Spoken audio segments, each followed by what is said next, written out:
We are live, and our next guest on the podcast is someone with whom I've circled like a moon around a comet, going from here to there. But unlike a moon and a comet, despite the fact that we've worked for several of the same publications, we've actually rarely worked there at the same time. Like the social butterfly that he is, he spent time at outlets like Android Authority, Future, and most recently, he's at Pocketnow, or Busy Pixel Media, as it were, as the Chief Content Officer.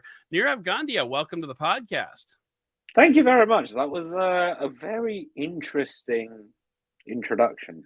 But yeah, I'm actually shocked we've never been in the same place at the same time. It's bizarre. No, we have. I mean, I think we had a minute at like Android Authority where we were like both there at the same time. It was a couple of months, I think. It wasn't a hell of a lot of time. But we didn't even work together in that time. Like I was off in my own bloody world, you know. Right. So but yeah, so that's, and actually let's just dive right in. First of all, I want to welcome anybody who happens to join us, because this is, oh, you know what, I forgot to tweet about this again, because since our little thing yesterday, but anyway, that's fine. If people show up, they show up. If they don't, they don't. That's good. So what I was talking about offline was my phone started blowing up right as we were about to go live. And the reason it was doing that is because I am a geocacher. And the thing about geocaching is one of the things, the only thing that I ever do in geocaching these days is called the first to find, which means when a new cache comes out, you're the first one to go find it. And that's really all I do these days. So it's like it's not a real big priority to me, like geocaching anymore. I'll still do it if I like go on vacation or something, but for the most part, you know, I'm all about these first to finds, and there's an event going on, and yep, they just published, god damn it. So anyway, there's a big event going on tomorrow.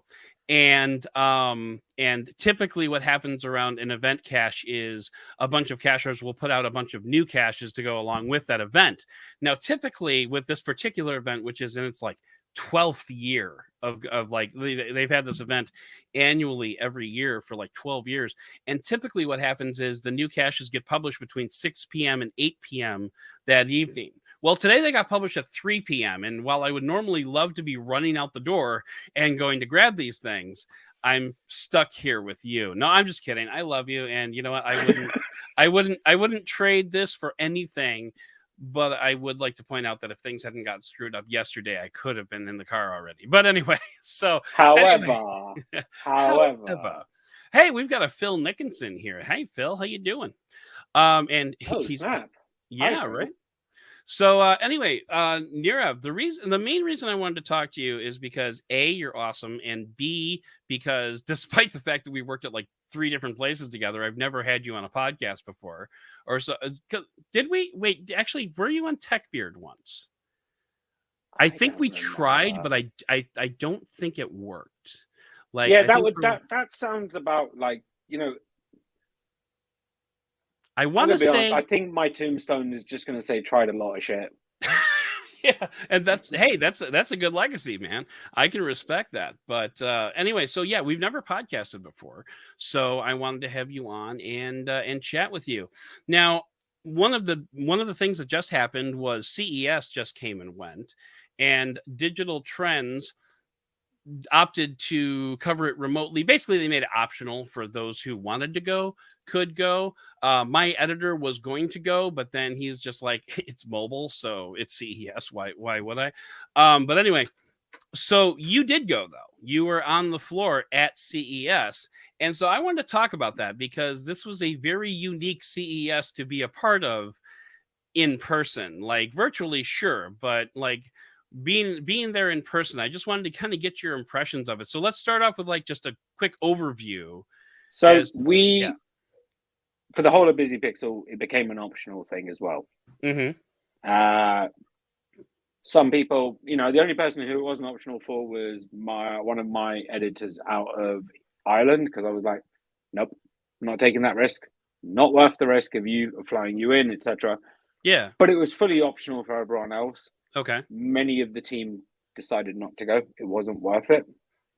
I discussed this with all the managers, which was, I think, part of I think, why we did it this way. You know, it's very much this is not a me decision. This is a collective decision. In the end, from BPM, it was just me, Jaime, and Diego, and it was really interesting. Even me, I was umming and ahhing, and it was only on the Friday before that I had cancelled all my hotels. I had kind of cancelled my flight. I'd changed the flight 6-7 times. I'd cancelled it, booked a new one, really umming and ahhing. And then the day before, I was like, sod it, why not?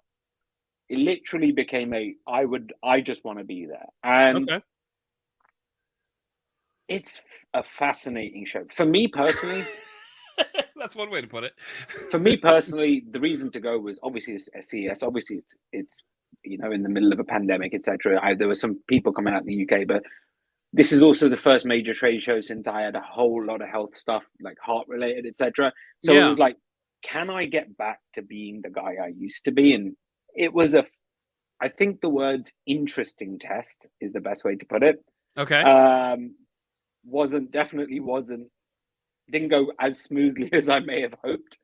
But it was all in all a really interesting, and the main thing about it was slow.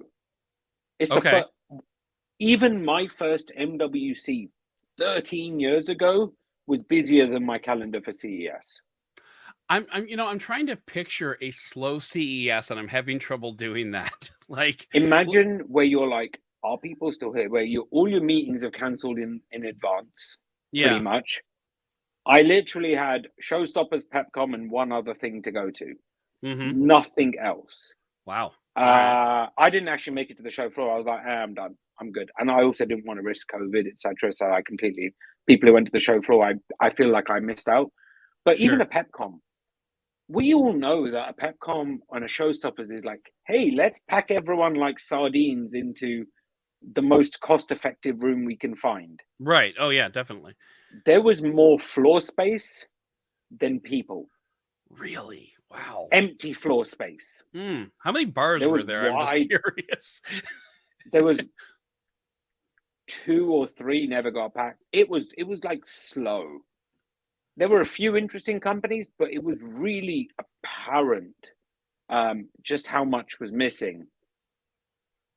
And it was just like, okay, really glad I went, got to experience it, but I hope there's no other shows like this. Okay. So, like, my impressions from CES are, similar to like Pepcom. I remember one time it was either Showstoppers or Pepcom. I can't remember which one it was, but like the ante room, like the room that you go into like before you get let into the show. I remember that just being like stuff to the gills and like people stretching out. Like, so for people who haven't been to Las Vegas, you have to understand when you walk in the front door of a hotel and you're going to a ballroom in that hotel, it's a half-mile walk, give or take. And so like, I remember the one show we went into, like where you had to go get your registration, that room was just like packed like sardines.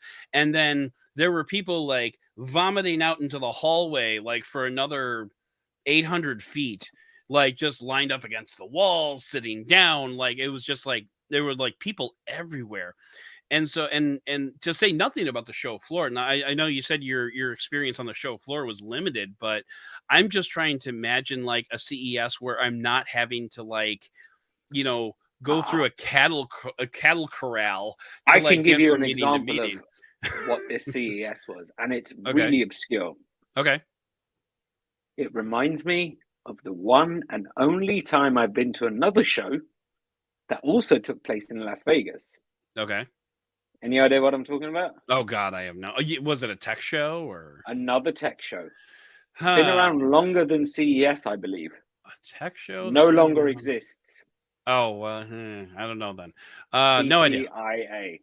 Oh, okay. Okay. It was just a little bit busier than CTIA. I mean, it was obvious. If you look at the numbers, what do they say? Normally it's 160, 170,000 to 200,000 people. Yeah. This year was 40,000. So wow. A quarter of the size. A quarter of the people. Yeah. Now, less than that. Were they still stretched out like through the 3 convention halls? I mean, did they still have like all that going on? Or I don't fully know because I mean, again, I do know there was central, there was north, there was south. But then they also had this whole other convention hall. They had the Venetian area. The busiest thing for me, the thing that I saw that was busy, busier than any, like, oh my God, this feels like a CES, was Samsung's pre-CES keynote the night before. That's if you not look at my shocking. tweets, that was packed. Like that was packed. That was when we saw a line of people. But even when I went to get my badge, it was like empty at the airport. The airport felt busy. It felt as busy as a normal CES. Okay. But I think it's Las Vegas on a Sunday. It's always going to be busy. Right. I think if you go to Vegas, like, I think a normal CES, now in hindsight, I'm like, a CES, that was quiet. Normally it'd be like packed. The lines for people to get the badge, there was no line. Oh, wow. There was nobody else there. And that's a shocker on the Sunday, because normally there's tons of people. I come in on that Sunday all the time, or, on that same amount of time gap. Yeah. All the time. There's always people. Yeah. Yeah. I remember 2019, which was the last year I was there. There was a line, I was probably 200 people deep by the time I got into it. And so, yeah, I'm just trying, again, I'm trying to imagine this, and it's just not coming to me. I can't fathom it. But, so do you feel that your attendance at CES was worthwhile?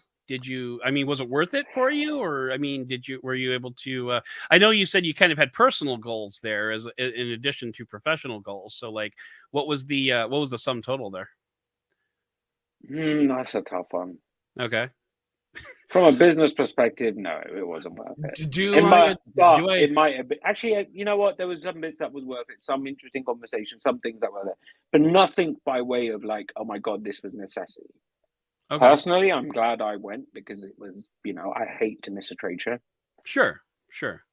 Last year was the first MWC in 13 years that I hadn't been doing. That was because it thankfully came off. But I was like, I'm like live and breathe shows and that environment.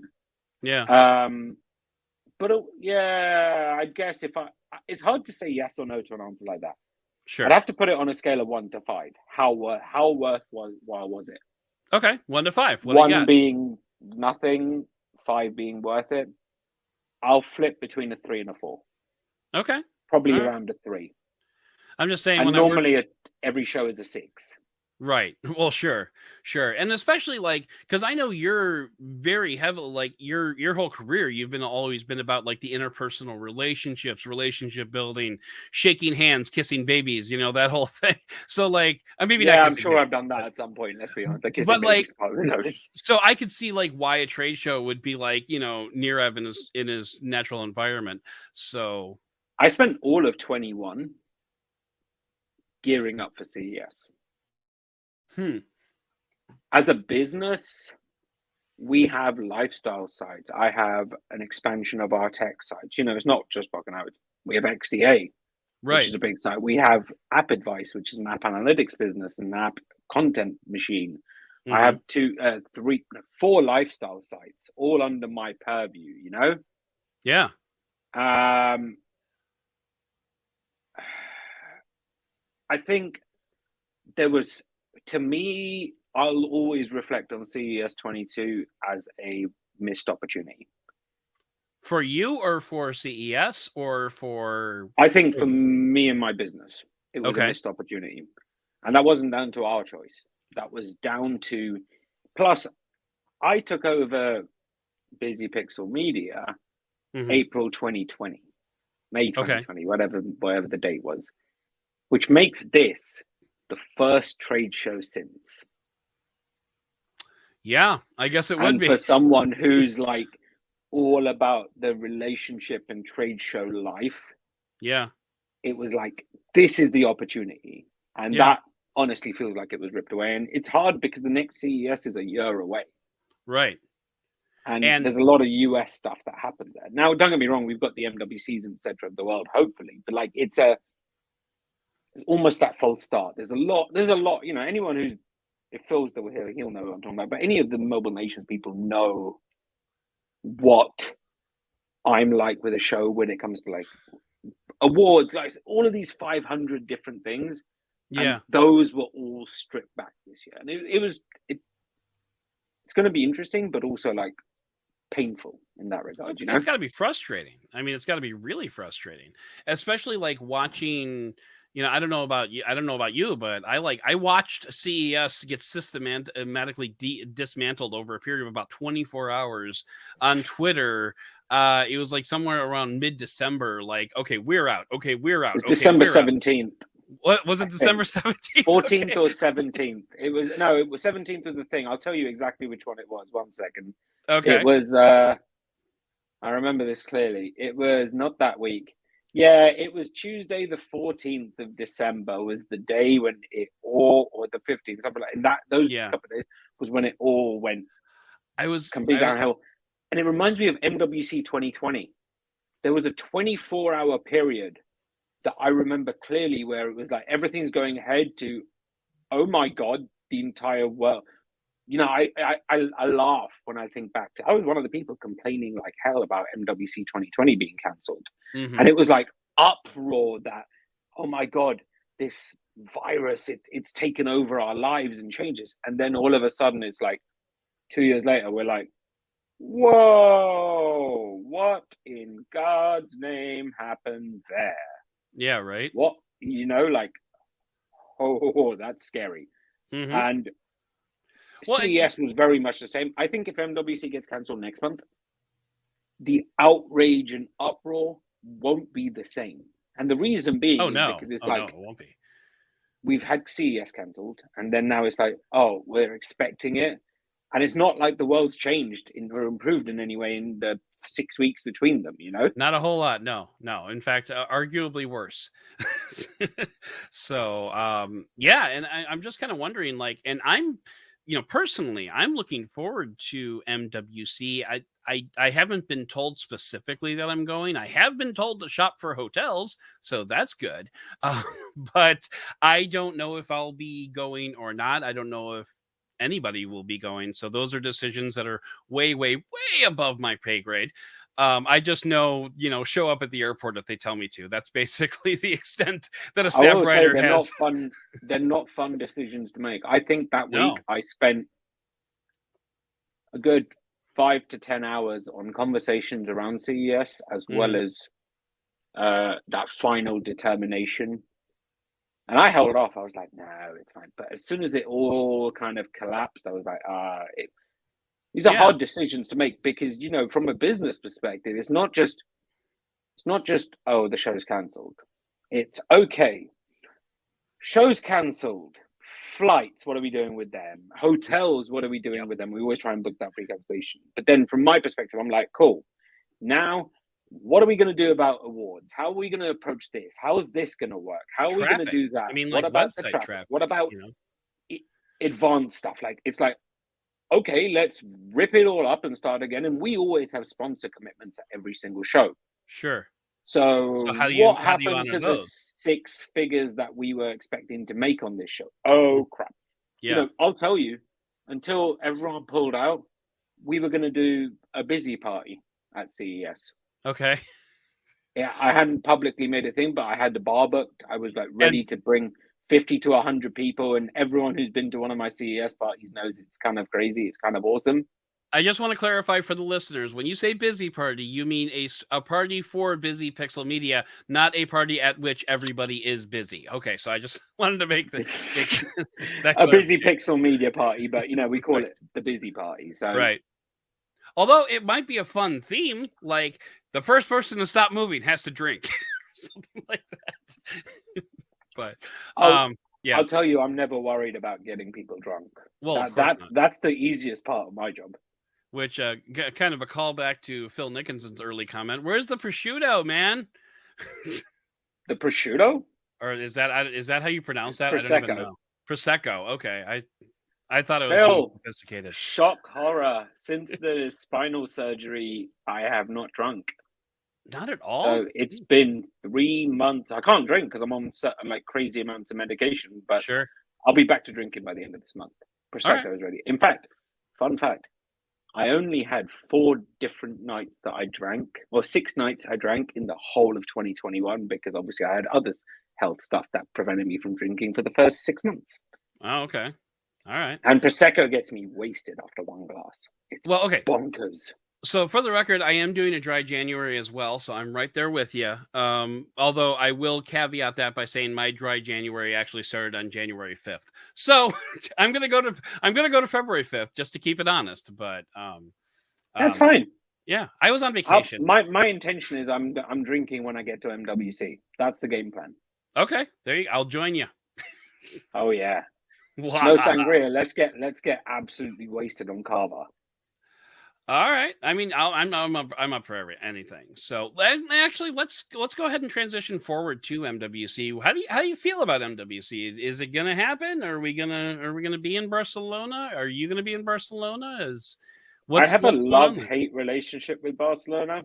Okay. Love it. Been there 13 times, 13 years in a row. Hate it because I've been robbed 3 times in Barcelona. All right. And So it's, the people who do those, and I know enough other people who've been robbed, so it's full of scumbags. I was gonna say I've heard a lot of horror stories. So I've had probably over 10 grand worth of gear nicked off me. I've been oof. physically assaulted in the process as well. And the first time I was, yeah. Anywho, to Anywho. put it all, the long and short is I'll be in Barcelona most likely, or in Okay. fact, I'm very likely as long as it goes ahead. Okay. It's a question of whether it goes ahead. Now, the Yeah. chances of it going ahead are not related to the GSMA. We discovered, obviously, expected to discover, or kind of discovered in 2020. You'd think they have tons of money. They can't afford not to put the show on because Right. it literally makes them bankrupt. So the only time because they've got commitments to the government and all of those things. Mm-hmm. If the Catalonia government or the Spanish government, the Spanish health authorities deem it's not possible for that show to go ahead, is the only way MWC is not going to happen. Okay. Are any companies going to turn up? That's the question. I don't know. And I think that depends on what entry requirements are. Hell, like, since, Brexit, it's going to be an absolute nightmare for me to go. It's not as easy as me turning up in Spain with my passport. It's like, oh, wait, I got to do this, I got to do that, I got to do this. It's kind of like, do I want to bother? Yeah, right. And so, yeah, so I mean, personally, and this actually relates to CES as well. I was never really a candidate to go to CES because I had planned a vacation that overlapped the first 2 media days of CES. And so I'm just like, don't send me, guys, unless you need some like floor monkey to like go around and on the floor like for the last 3 days. It's totally fine. But when it comes to like, they cut it short as well, didn't they? So right, they cut it short as 2 days. Yeah, right. But like personally, from like a COVID standpoint, I've been double vaccinated and boosted, and I've had COVID. I'm about as protected as you can get. So like, I don't mind going to like a trade show. I'm not going to shake anybody's hand because that ship has sailed.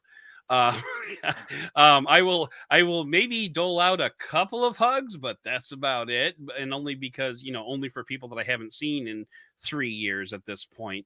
But like, yeah, so like, I'll team fist bump and, don't come too close. Team elbow bump. Elbow bump. There you go. Or my new favorite is I'm going to do a Karate Kid style, like stand and then just like do a good old, play footsies. Oh yeah, you dirty girl. But yeah, so like, like I'll go. I don't mind. I don't feel like I have all that much risk going into it. I mean, I'm on the wrong side of 40 and the wrong side of 300 pounds. But beyond that, I don't feel like I'm too terribly at risk. I just survived Florida, for God's sakes. I think I'll be fine.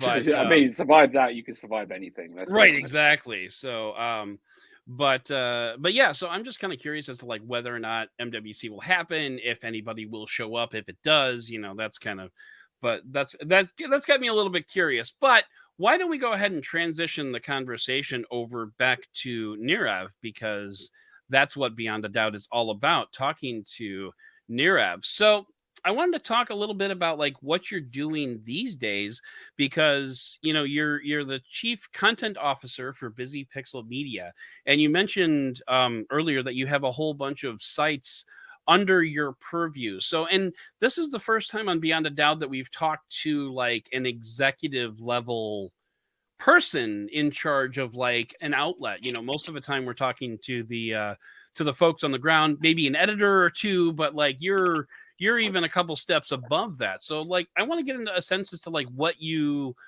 doing over there. Like, why do people pay you, Nirav? That's my question. Like what is It's a your question I ask myself all the time. No, I'm I joking. I think it's constantly ask myself that question. But anyway, so like what's your gig over there? 15 years in, because this is my 15th year doing this industry, I think. Nice. Yeah, something like that. It might even be a little bit longer than that, to be honest. I'm definitely on the jaded side of life. I think it's a natural progression. Anyone who's worked with me knows that I quite a long time ago stopped caring about all the minutiae of the day to day. All right. I'd much rather be the conductor of an orchestra than someone playing an instrument. Is the best example I can give you. Sure. And I kind of do everything at this point. I'm involved in hiring. I'm involved in strategy. I'm also involved in our entire business side. It's me and the CEO who run the business. I'm kind of like a co-CEO in many ways. Nice. And ELT, it's really like delivering on all of the, ultimately everyone is kind of implementing the strategy that I've got in mind. Okay. And I'm directing this, I'm setting the direction for the whole of Busy Pixel Media. Gotcha. Basically, yeah. That's the thing. So most things, I actually have like say in about 95% of what happens in the business. Okay. Or at least input in at least 95%, overriding say in most of that as well. From a high level, sure. I mean, you probably don't care about like what news stories get published or whatever, but no, I actually do get very heavily involved in some of the day-to-day of XDA. I still write for a living. I still review stuff. Nice. Okay. And that's good, the thing that keeps because we're going to talk about that later. And on the ground. Yeah. But I think I did like last year, I did 7 reviews. All right. And about 20 or 30 other articles, which isn't a bad amount for like an executive, because I think I'm definitely the only like chief content officer or CEO person who actually still writes for a living. Yeah. That's not usual. So yeah, since the days I was in retail, I used to despise when Mr. Hotshot CEO would walk into a store and go, "Here's all the things that's wrong and we're going to fix." And my response would always be like, "You do not have a clue what you have you're no talking idea what's about." going on. Yeah. And I've always said that regardless of where I get to, I will always write and think. And why? Because I don't actually do this for the money. I mean, I do, partially, let's be honest. Sure. I do this because I love bloody tech. Oh, yeah. To the point where it's probably an obsession. I'm totally on board with that. So and it seemed as like, and one thing that I've noted, Andrew Martinick is the editor-in-chief. We talked about him a little bit off air. He's the editor-in-chief over at Digital Trends. And I was actually early on when I was working with Digital Trends, I was impressed to see Andrew Martinick's byline on several articles that were coming out of Digital Trends. And I'm just like, it's really cool when you have like a big boss man who still gets down in the trenches and still does, some of the grunt work. So kudos to you on that. And kudos to Andrew as well. He's a very handsome man. The rule of thumb is leaders lead by example. Mm-hmm. Executives order and bark, tell and bark orders. Yeah. And I'm like, if some of the stuff we do, my intention is always like, okay, it's a hell of a lot easier for me to do it once or twice and kind of show you how I want to do things. And then you repeat it, then try and get you to try and give you like lots of like little bits and bobs to go, here's how I want to do it. It's so much easier to set an example and go, this is possible. And then go repeat this, basically. And that's why I think the best leaders, bosses, managers, whoever, are the ones who still get in the trenches. Yeah. Oh, 100% agree.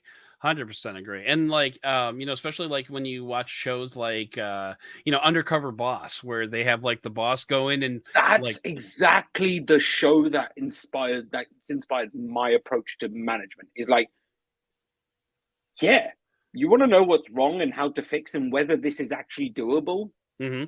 Do it yourself. and And then what's find out. And what I always found funny about that show was like they would show how like the boss was completely incompetent at that job, and it's just like, you're running things. You should know how to do all of this. And I've been at companies where it's a policy for like the manager to take a day's worth of phone calls every month or something like that. Just to get a sense as to like what it's like actually working in the trenches. And so I'm glad to see that you're emulating that as well.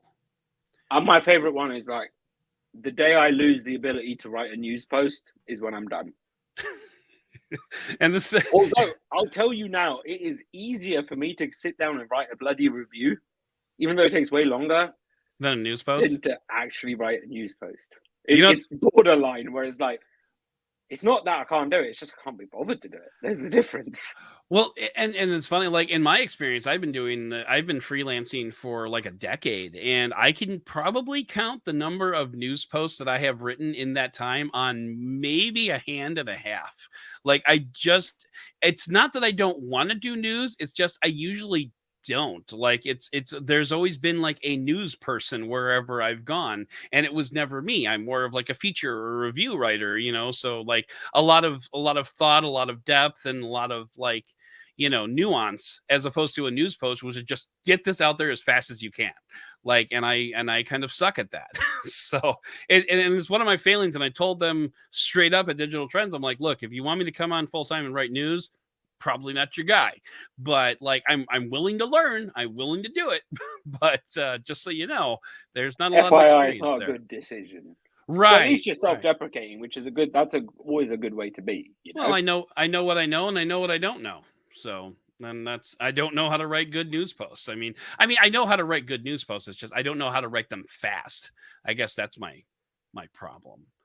But so like what got you started? You talked about retail briefly. Like what got you into, like, what made you make the jump from retail over to writing and content creation? So it's funny. I mean, this won't surprise anyone who actually knows me. The reason I ended up launching my first ever site, because I was following coverage of a Nokia event, and I was like reading, like, this is when Twitter came out. I was reading like just after Twitter came out. I was reading like 10, a few sites, and I was like, y'all are crap. I can do a better job. So I went and launched a website. What website was that? That back then was called mobile-users.net. Got rid of the domain. About 4 years, that was a good test. 4 years later, in 2010, I launched ukmobilereview.com. Okay. Very much inspired by the mobile user or mobilereview.com of Eldar Murtazin fame. I'm dating myself here because there are most people in this current industry probably don't know who the hell I'm talking about. I don't. During all of this time, I was one of the first O2 gurus in the UK. So like their version of Geek Squad. Okay. I was one of the first Vodafone tech team in the UK. I worked for Carphone Warehouse, who eventually, like, they've got some merger stuff with. At one point, Carphone and Best Buy were the same company. In both, Carphone was, Best Buy's mobile push in the US was actually inspired by Carphone Warehouse. And Carphone Warehouse and Curry's, that group's expansion into big box stores was actually inspired by the Best Buy side of things. So what happened? I'll tell you the fun story there. Tangent. Yeah. Best Buy and Carphone teamed up.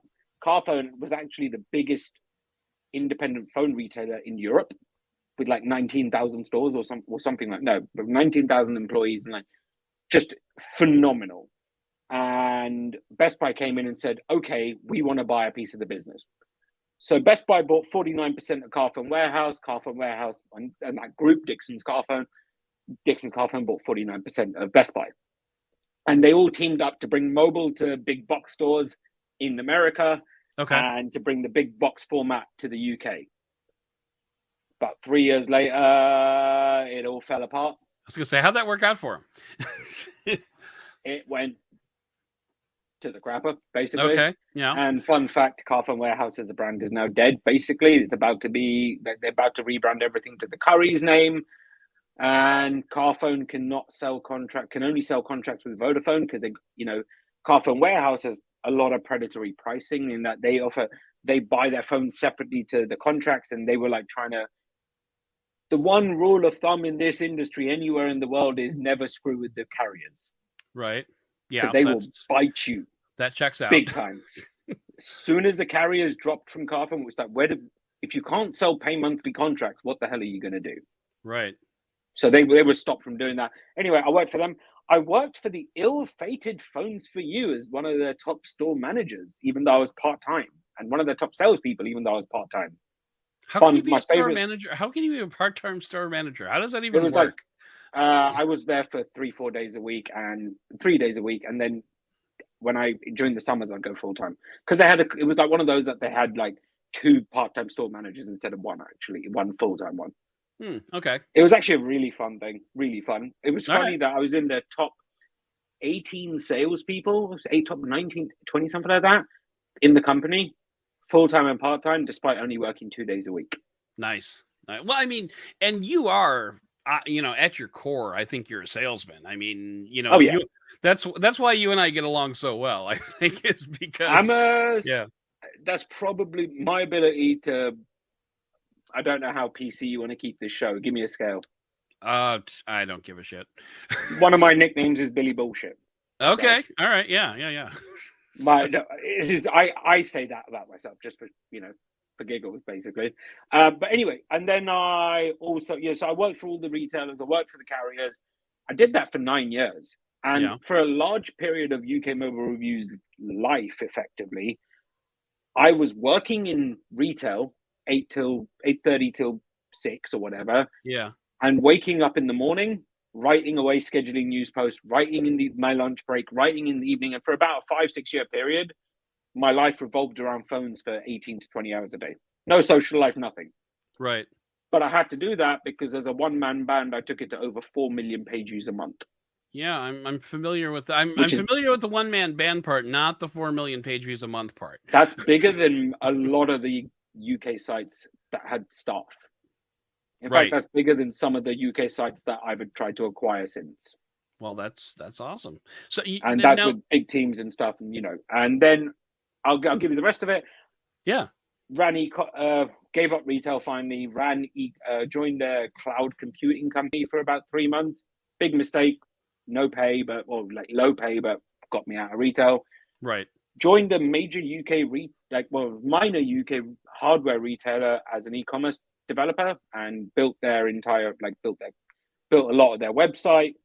Joined Android Authority and joined Android Authority full time. Yep. Left there after 3.5 years, having done everything. Went to Mobile Nations and now run Busy Pixel Media. Nice. That is quite the journey. So when I'm just curious, when you say you built the e-commerce site for, I've already forgotten the name of the company you said. I never said it. It was Robert Dias. Oh, Robert Dye. Okay. So are you a developer? Are you a code monkey? Are you or was it more of a product management type of role? No, I built large parts of that website in HTML, CSS.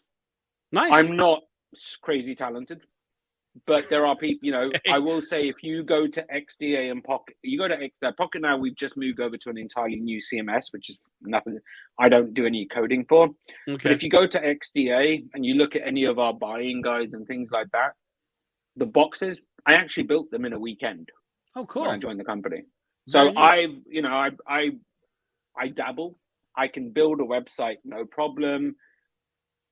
Do I know the PHP stuff? No, never bothered to learn. But I know I can build the front end. My code's not great, and that's because I stopped caring about it because it's like I can hire people to do that.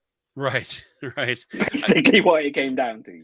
I honestly did not know that you had that skill, so that's it makes you even more impressive. So, thank you. Well, yeah, sure. So, what you said you're still doing like reviews and features and whatnot. What's the latest thing that you wrote a review for? Oh, that's a good question. Z Flip 3, iPad Mini 6, iPhone 14 mini, I think, Okay. or the 13. And that's about it, I think.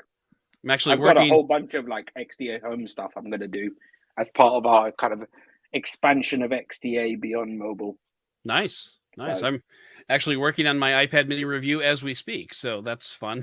I'm calling it the better late than never review. So, yeah, I um, will also say it's one of the single best products of like the last 5 years. Like that thing to me is an absolute game changer. yeah. Okay. To the point where I wrote 3,000 words on it using nothing but the on-screen keyboard. Oh God. Why do you hate? Who hurt you? Well, okay, here's the fun fact. When I write a review, Mm-hmm. I use and this has been something I've done for nearly 15 years. Okay. And I definitely was one of the first people to do that back then. I use the product itself To write the to review. write the review. First iPad came out. I wrote a review on it on the iPad on the train. Oh. But also I used the iPad and Pages to create a 47-page document about all the different things on UK Mobile Review and how to like, so I could train staff as Wow. a training guide. Did that on the train. On the train with the iPad on screen keyboard. Okay. All Yeah. right. This And is I'm like speed typer kind of thing like that. well, God bless you. I could not do that. Like, so I'm all about like the tactile keyboards. Like, I don't know if you remember, like the OG Microsoft Surface had that touch cover, like not the type cover, but the touch cover where it was like felt and like you could type on the letters on that. So I actually liked that keyboard because like Wow. I want as little travel as possible in my keys, and that was like the literal bare minimum amount of travel that you could get in a keyboard. So like as much as I like that, I can't get into the on-screen keyboards. Like it's and especially on the iPad mini, that would just be so small to type on. I think the iPad Mini, I don't have it with me. It's in the bedroom, but like it's like the perfect size to go like this, stick your thumbs on either side, and just type away like that, and just play like it's almost like. sure, That but said, for most of the 3,000 time, words, my God. most of the time, I will actually swipe away and use my Fold 3. And this again is going to be a shocker to so many people. I will, you know, if I'm writing editorials and stuff like that, it's different. I don't use the product I'm talking about. It's only the Right. review that I try to write large pieces of it. Most of the time, I'll use my Fold 3 on the front keyboard using swipe. On the What front is wrong using with you? SwiftKey and swipe, because I will be walking away, and I kid you not, I'll be walking away and I'll just be like this, and I'll literally just be like, and I've sent tweets without even reviewing them, and they've been a perfect. For those listening, I should point out that Nirav is typing out tweets using swipe on his phone, but he's not looking at the phone. So, like, presumably, Like you just have that it's muscle like memory. exactly. It's very similar to the BlackBerry day. You remember when we had thinking of a brand that no longer exists or whatever? It will this year, but okay. Yeah, but looking at BlackBerry, I used to be able to walk down the street and type away without even looking. Or even the XDA phone we launched in 2020, like that one with FX Tech, like I can type away on that without looking at the phone. Okay. Because it's got that muscle memory. Like you can like, it's like, okay, and I've always been a touch typer. Hence why when SwiftKey comes out and its ability to predictably, I mean, SwiftKey's prediction is a bit crap at times, Right. but like the ability to just swipe away for me makes a huge difference. And I've written, and I do that on a lot of phones actually, to be fair, depending on the right size. Like I love the Z Flip 3. In fact, the Z Flip 3 opened up is better than the Z Fold 3 for like typing. It's like the perfect size for me to just swipe away on with SwiftKey, and I'll be like, I can write 1,000 words, 1,500 words, no issues whatsoever, without even realizing. All right. Well, I mean, hey, mad respect. I cannot do that. And as much as I would like to, I've done the occasional. I wrote this review on this product, but that's usually more like computers. And I want to say there was a phone that I did, but I was using a Bluetooth keyboard at the time because I've got like this this Logitech. I'm holding it up here. I've got the Logitech K898 980 970 something like that. Anyway, it has a phone holder built into the back of it, which is kind of cool, but it's also funny because like when you put a tablet in there and the tablet is off, I'm basically looking at myself in a mirror when I type, and it's really weird. But anyway, so like I've done that occasionally, but to compose like 3,000 words on an iPad mini, I don't see myself doing that like What it ever. comes down to is it depends on the person you are. Okay. Most people are a sit at a computer. You know, I've got these two giant monitors here, which I told you about off. You know, before we like off screen, off Yeah. camera, whatever. Like, yeah, great. Most people are like sit in front of this and type. Yeah. Again, anyone who's worked with me knows that that is definitely not me. That's I definitely take not you. most of my phone calls whilst walking. I'll sit on my couch with my phone and draft my emails and draft that. Why? Mhm. Because it's just I'm a mobile person. I like to be doing something other than sitting at a thing and pattering away, you know? Gotcha. I'm definitely a In fact, patterer. it's so bad. It's so bad. It's like I never want to sit at a computer anymore. I And you know just what? want to use my phone for everything, which is nuts. This is such a perfect transition. I couldn't ask for a better transition. So I've written a number of different questions. Now the intention here, and I'm just going to give this introduction once. But the intention here was to, you know, anytime I would talk to anybody for either Beyond a Doubt or for another segment, whatever, I would ask these questions. I think there's 10 or 12. I haven't actually counted. But I wanted to ask all these questions and get the same answer so I could eventually put together like a video compilation of like all the answers. And I did 2 or 3 of these before, you know, in 2021, and none of them worked out. Like for some reason there was just something wrong with them. Like I think one of them, like the video didn't record right, and the other one the audio didn't record. So anyway, so I'm balling it up, throwing it in the trash can. I'm repurposing these questions. This is going to be the end of every Beyond a Down segment, at least for 2022. And maybe what I'll do is at the end of 2022, I'll do these questions again. So let's get into these questions. It's kind of a lightning round. I don't really have a title for it yet. But so this is we're gonna just dive right into these questions. Beyond the screen. Beyond the screen. There you go. So first of all, I want you to look at the camera, say your name, and if you want, add your title and the company / publication. Nirave Gondia, Chief Content Officer for Busy Pixel Media, which is xdadevelopers, Pocketnow, App Advice, and a bunch of other sites. Excellent. So, and continuing with the conversation that we just had, are you a roamer or do you have one set location for work? And that's literally the first question, which is why this is such a perfect I'm a segue. roamer. Yeah? I'll work from wherever. I have an apartment that has like multiple rooms. I was actually the most productive I've been in a few months when I was in a hospital.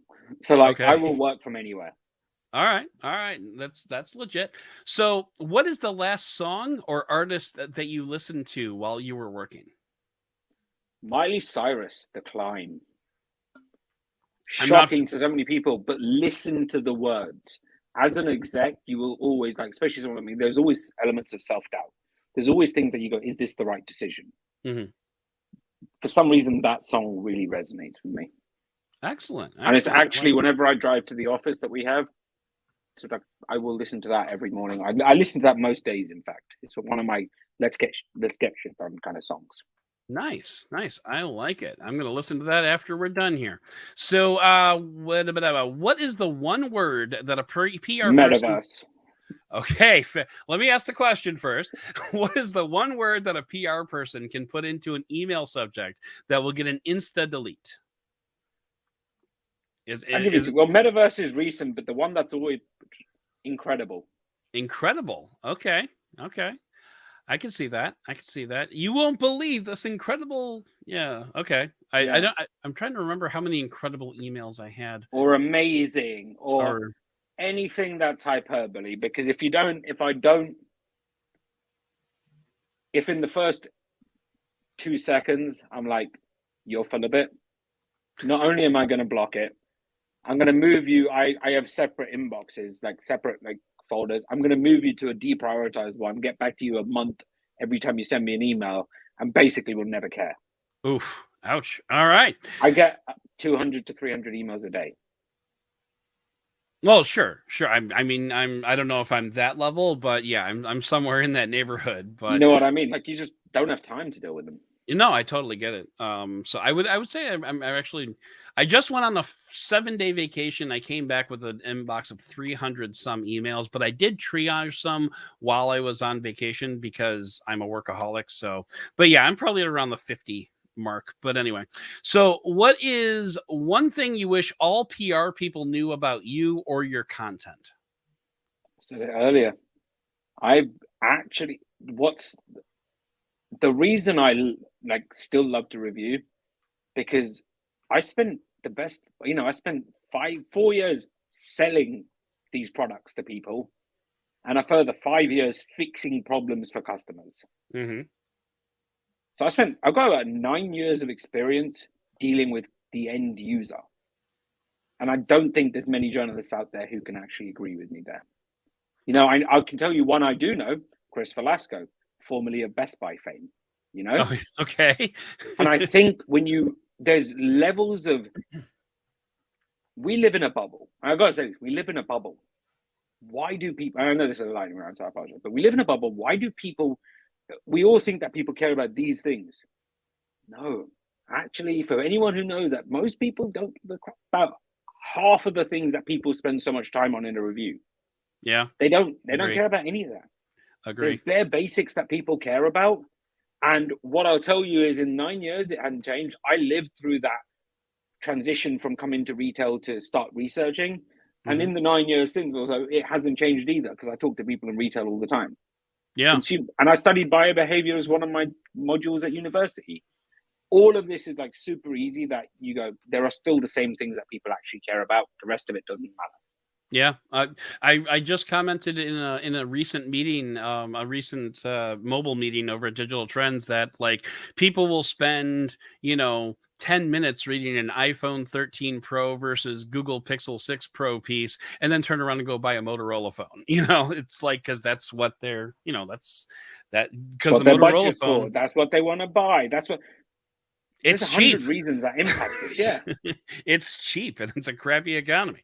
All right, so yeah. How long do you take to write a proper review? And I'm talking about from the time that you get the box in the mail to the time that you push the publish button, or in my case, move it to the section edit column in Asana. I used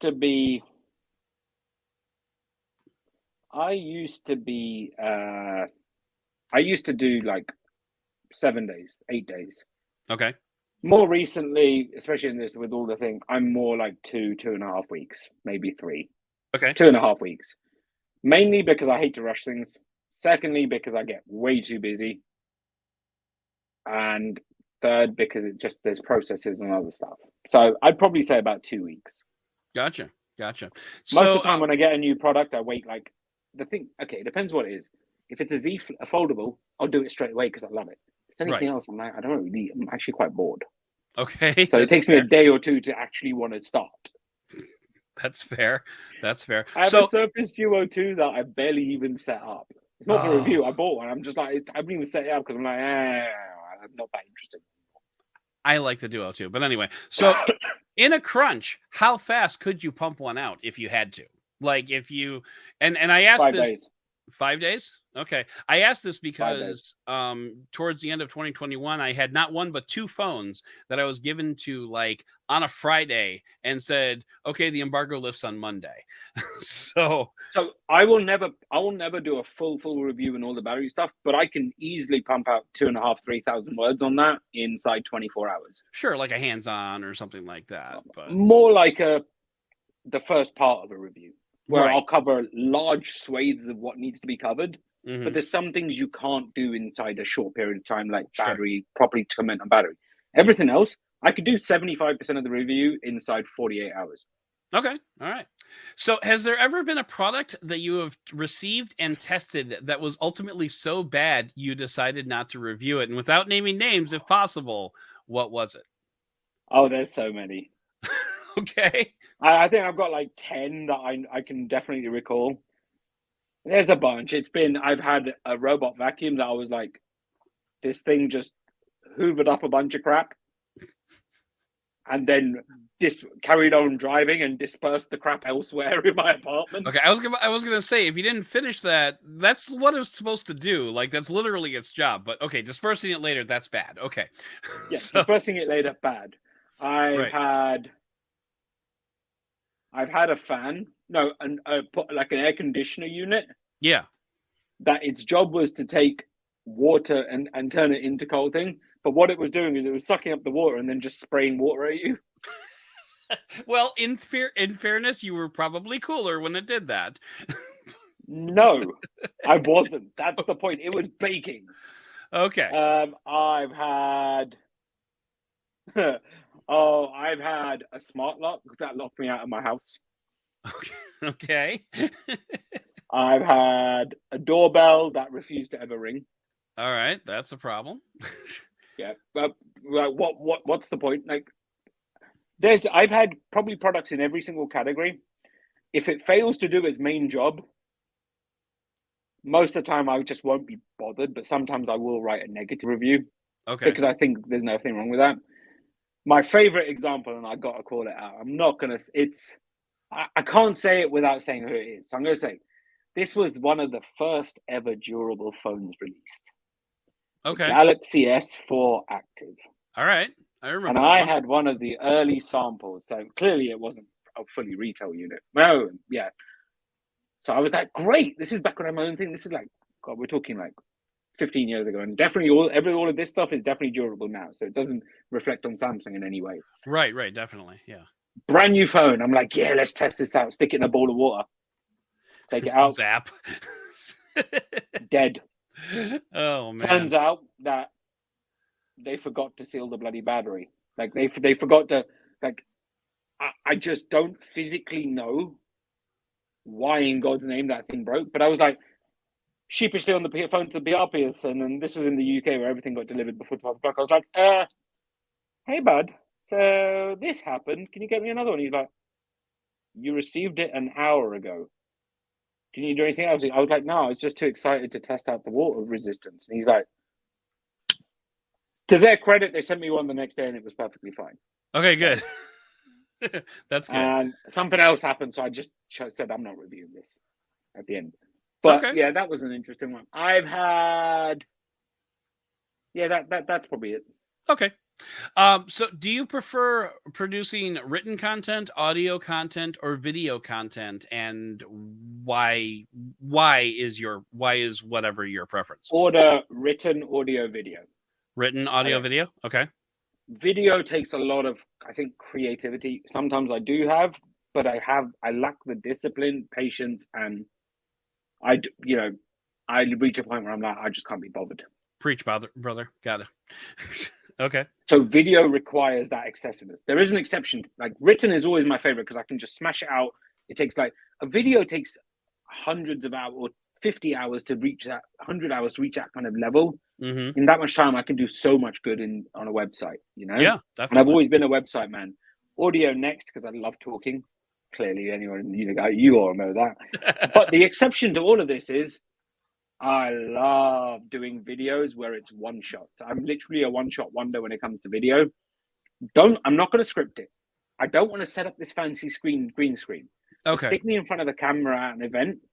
Tell me to talk about the product I've just received. Yeah. And just seen. And 98, I'll get like a video that's 98% there. Okay. Straight away. That's legit. Okay. And then influencers here to stay or a bubble waiting to burst? Man, why you ask me a question that's I've heard many of my friends are, I'm going to call them content creators. And I guess this is the question. Influencers and content creators are two very different things. That's true. That's true. Influencers, in the context of all of these fancy lifestyle people whose sole job is to try and scam and kind of and kind of like barter their way to a good life, exchanging traffic for this, that, and the other. A good Yelp review for a hotel stay, that type of thing. Yeah, or a good review. I'll do a good review if you give me 7 nights complimentary, but a bad review if you don't. Where it's basically just a con artist, or grifters even. Mm-hmm. They can go to hell. Okay. Our friends in industry, they're incredibly. Some of them are the first people and the only people I trust to give their opinion. There is very little difference between video and audio. The only exception to that difference is going to be video, audio, and content. Ultimately, it's just a different mean to get creative. On written content, it's all about the words you choose. Mm-hmm. Audio, it's often about your tone, the connotation, just the passion you put in. Video is about the visual creativity and ideas you have. Right. And I've got probably 3 people who are like, holy hell, I'd watch these all day long, you know? Yeah, definitely. So, all right. And then I just got 2 more questions. Who's the first reviewer that you read / listen to / watch / go to when reviews drop for a new product, other than yourself? I'm going to give you a few. Okay. Michael Fisher. All right. I can't ever give you just one. This is just too difficult. And no, that's fair. Like that's to fair. Talk more. Michael Fisher, quite possibly one of the most trustworthy people I've come across. Yeah, and I agree. know. Marquez. Okay. Very similar. I don't have a respect for for many of the other, a lot of the bigger channels, because I know a lot about business practices that I don't agree with. But Marquez, I'm like really outstanding kind of individual, and I met him, and we did Feature Tech Awards, Hall of Fame. All of this stuff is like great. When it comes to iPhone and Apple related stuff, I do like Rene, because I think he is somewhat Rene Ritchie, because he's somewhat straight talking. Oh yeah. And then it to be fair, then it depends. I like Matt Swider a fair bit as well. Okay. In terms of reading his stuff. So that's basically it. All right. Well, that's a good roster. I like it. And then finally, the last question I have for you, and then we'll let you talk about yourself for a moment. But if you weren't doing what you do, and this is phrased as if you were not a reviewer, what you would be doing for a living. But if you weren't the COO of Busy Pixel Media, what would you be doing for a living these days? That's a good question. So I come from a family of business people. Okay. I'd definitely be running several businesses. And in fact, I have interest in several businesses at this point. Nice. I would probably I'd have a few different things, hand in a few pies. Definitely property, which I do have some interest in. I already have, my hand in. Okay. I would probably still be in web, most likely in e-commerce and in web development. So it's kind of very related to what we do now. Okay. And I really don't know. I think I would have tried to join the ELT of a network by now. All right. I can get on board with that. But really and truly, what I do now is like a core definition of part of me. No, I my totally life has kind of evolved around as well. Long personal stuff evolved around the people. My job and what I do for a living. 100% agree. 100% agree. All right. Oh, last thing would most likely be marketing and PR, because because you are who you are. Well, you are not doing any of those jobs because you are working at Busy Pixel Media. So now this is the time where I'm going to go ahead and roll out the red carpet for you and let you go ahead and pimp your stuff out there. If people want to find you on the internet, where would they do that? Best place, come find me on Twitter at Nirave. That's Nirave. Instagram is NiraveG, but I barely use it because I can't be bothered. Running theme of my life. I would also say, you know what? Check out the Busy Pixel Media team. That's busypixel.com, xdadevelopers.com, pocketnow.com, and Pocketnow YouTube as well. Jaime does an insanely good job over there. Just great quality video. We do the daily. We've got appadvice.com. Just go check out my Twitter bio. It's got everything. Okay. And also go follow at Educate Charity on all social media platforms, because that's a charity I'm planning to launch in the coming months and years. Excellent, excellent. Well, we'll look forward to that, and maybe we can have you on again to talk about that once it's fully launched and we can get the word out there. But for now, I'm going to thank you humbly for taking the time out to chat with me and through the numerous false starts that we went through to get here. So I appreciate your patience with that, and I want to thank everybody who tuned in live to watch us, and for those who are listening to the high quality feed later on, I want to thank everybody for listening and for giving us the benefit of the Doud.